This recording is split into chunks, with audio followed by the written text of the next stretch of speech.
శివ అని నా close friend లవ్లో పడి పెళ్లి చేసుకున్నాడు. కాలేజీలో వాడు గ్రీకు వీరుడు, మ్యారేజ్ కాకముందు రాకుమారుడు.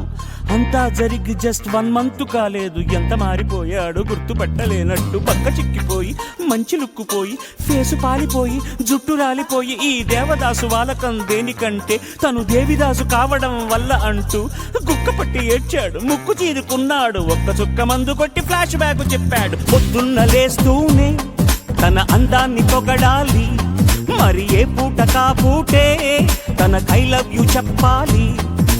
ఏం కోరినా తక్షణం తీర్చాలిరా వరం, అతి సామైందిరా కాపురం, పెళ్లి క్షమించరాని నేరం.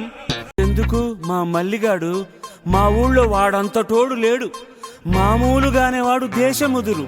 పెళ్లితోటి పోయింది వాడి పొగరు, ఇల్లాలు అమ్మోరు పళ్ళేక ఇంటి పోరు చల్లారిపోయింది వాడి నెత్తురు.